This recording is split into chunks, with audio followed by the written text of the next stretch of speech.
and we are coming to monitor the responses towards the drought situation in this county. As you are aware, this country has experienced some hardships in terms of droughts. We had also locust, we had COVID, and the reason why we are here as government is to find out the response the government has given. How is it responding on the ground? I will be checking with my team about first, we'll check to what extent is the humanitarian response or support reaching the affected people.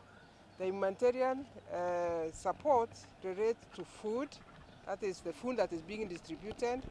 You remember when His Excellency the President declared drought as a national disaster, the government has also given money in the tune of 2 billion Kenya shillings. In that 2 billion Kenya shillings, 1.2 has gone to purchase food, which is being distributed in the month of October and November. About 450 is also given to the Ministry of Defense, KDF in particular, for animal uptake. And these animals which are kind of a little bit weak because of lack of packs, and right now they are being bought from the owners, and that provides them with a little bit of resources to buy food. The other about Kenya shillings 350 has been given to the Ministry of Water for water tracking. So we will be checking to what extent the food is being distributed, to what extent is water available, and then we'll also be able to check to what extent are we preparing for long term. Because World Food Program started this response or intervention many years ago. And in addition to just giving humanitarian support, they have thought together with the government, how could we have a long-term intervention? And some of the long-term intervention we are going to visit is what women are doing in terms of starting small businesses. We are also going to look at the cash transfer model that the World Food Program is using.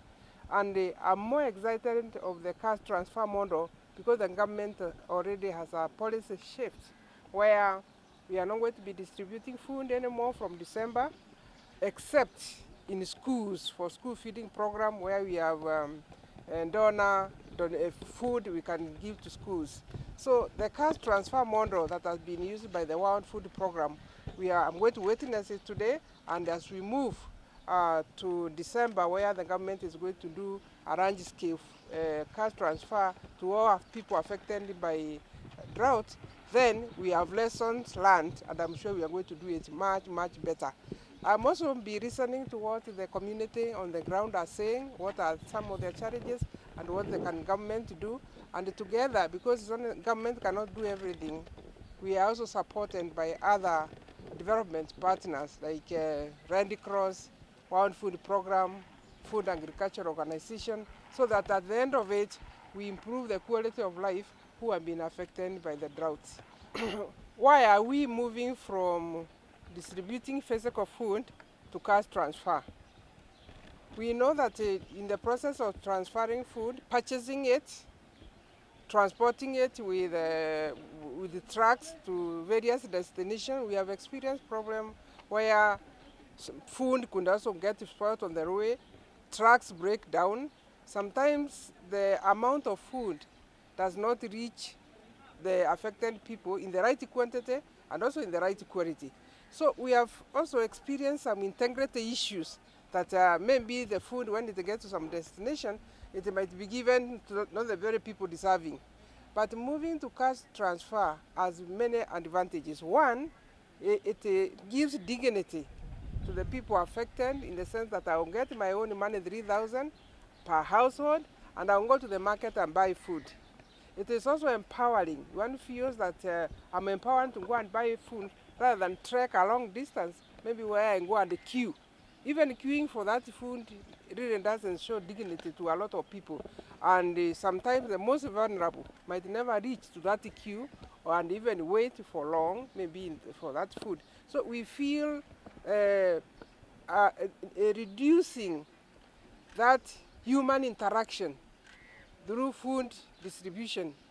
Then also issues to do with integrated corruption will be eliminated.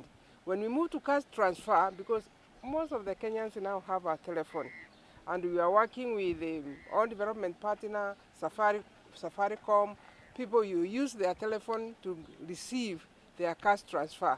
And then if there is any, maybe a very small number that does not have a telephone, the chiefs on the ground, they'll be able to tell us maybe it's 5%, then another intervention can be done through the county commissioner. So we strongly feel those lessons are persuading us to move towards cash transfer. And I think wound over, that's what is happening. Rather than you having to take a small sack and walk 5 kilometers and get 4 kilos of, and it's not even equality in terms of equality. Some centers get more, others get less, but now when we say every household will get 3,000 Kenya shillings, then there is equity. Really happy to be here with CS Kobia and with the county government to really understand how drought relief and the coordination of all the partners is working here in Isiolo. We are proud to showcase some of our drought response and resilience programs, but really, as has been so well articulated, the objective of the trip is to really understand how the response of all the partners, UN and NGOs and the county, are coming together to really make a viable drought response in this critical time. As CS Kobia has said, we have been working very diligently on a cash transfer program, which I too am excited to see, and with partners are working on various resilience activities, again, to make sure that the impact of drought is mitigated and not felt so harshly year after year by all of the citizens of Isiolo.